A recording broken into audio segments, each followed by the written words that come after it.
Sugar اور اس طرح کے دائمی مریض افراد کے لیے کیا روزے کے بارے میں کیا حکم ہے، جبکہ روزہ رکھ کر ان کی حالت غیر ہو جاتی ہے؟ کچھ لوگ کہتے ہیں اگر روزے کی حالت میں مر گئے تو سیدھے جنت میں جائیں گے، کیا روزے کی حالت میں مرنے والے کا حساب کتاب نہیں ہوگا؟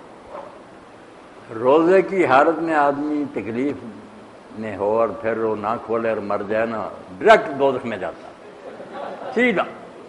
ذرا رکاوٹ نہیں آتی۔ اور جو کہتے ہیں نا اس کے منہ میں پانی نہ ڈالو روزہ، بیوقوف لوگ، خودکشی کرانی ہے اس سے۔ تکلیف ہو تو فوراً کھول دے، نہیں کھولے گا مجرم ہو، کیوں اس نے اپنے آپ کو ہلاک کیا۔ اس لیے جنت کی بجائے نا جہنم کا انتظار کرے اور چھوڑ دینا چاہیے، فوراً چھوڑ۔ اور شوگر کے دائمی مریض جو لوگ بیمار ہیں شدید، ایسا مرض جو دائمی مرض ہے، اس کے بارے میں کیا؟ دائمی جو ہے نا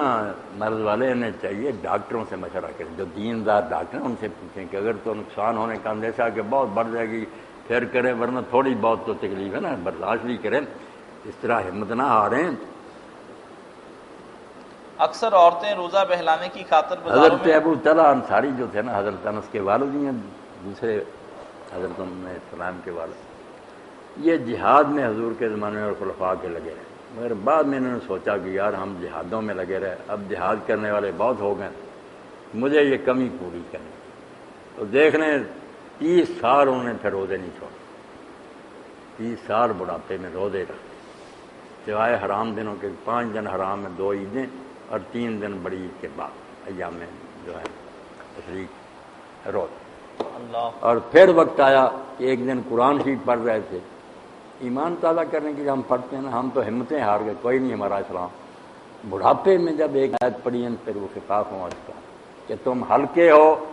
یا بھاری ہو اللہ کے راستے میں، جہاد کی آیت آئی تو پڑھنے سے کام چلا، یار اس آیت نے تو اب اٹھا دیا کہ بے شک تم بوڑھے ہو یا ہلکے ہو یا بھاری، نکلو۔ گھر والوں سے کہا میرا سامان تیار کر،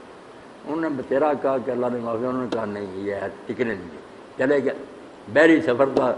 جہاز میں سوار ہو گئے، تو وہاں ہی موت آ گئی، اور پھر 6 دن جہاز چلتا رہا، کشتی ساتھ ہی رکھا ان کو، کنارے پر جا کر پھرنا، جب کشتی کنارے پر گئی پھر دفن کیا مجاہدین نے۔ اور امام بخاری رحمۃ اللہ علیہ لکھتے ہیں کہ انہوں نے اتنے دنوں تک بھی لاش میں معمولی کوئی رد و بدل نہیں، کوئی تغیر نہیں آیا، نہ وہ پھولی نہ بدبو، کچھ نہیں ہوئی اللہ کے راستے۔ تو یہ بیٹا ایمان کی باتیں ہیں، ہم باتیں کرتے ہیں مگر باتیں، ہمارے پاس وہ نہ ایمان ہے نہ دین ہے، اس لیے کوئی بہانہ بناتا ہے کہ کوئی، ورنہ اللہ تعالیٰ کو کہنا پڑا کہ یہ صوم وصال چھوڑو۔ اب ہم تو ایک دن کے روزے کرو، صوم وصال کا تھا، آج بھی روزہ، رات بھی نہیں افطار کرنا، ساری بھی نہیں کھانی، یعنی دن رات اگلا دن سارا روزے میں چل رہا، رات بھی روزے میں جا رہی، اور یہ ایک دن کی بات نہیں، کئی جو 7 دن کا، کوئی 15 دن کا، توبہ نبی علیہ السلام تو کئی دن کا، ابھی کئی مسلمانوں نے بھی دلیری کی کہ ہم بھی رکھیں، حضور نے پھر ناراض ہو کر رکھنا ہی شروع کر دیا، پھر وہ بھی ساتھ، مگر ادھر نہ چاند نظر آ گیا تو آپ نے فرمایا اگر نہ چاند نظر، میں نے اتنا دکھ دینا تھا تمہیں، عقل آ جاتی کہ تم کیوں میرے ساتھ مقابلہ کرتے ہو، مجھے اللہ غذا دیتا ہے، میرے دل کو تقویت دیتا ہے، تم میرا ساتھ۔ باقی اتنا فرمایا کہ اگر زیادہ تم محنت کرنا چاہتے ہو نا، کوئی نفس کو کچلنا چاہتا، یہ تنگ کرتا حرامی مجھے کھانے پینے، تو سحر سے سحر تک رہا کہ شام کو نہیں افطار کرنا، سحری کھائی، دن کو روزہ،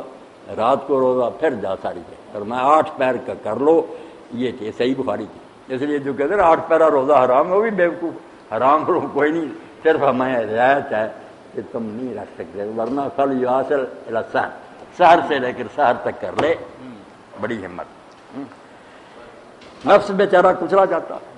یہ مر جاتا، پھر رات کو گر پڑتا، کیا کرنا ہے، بھوکا مار مار کر اس کو۔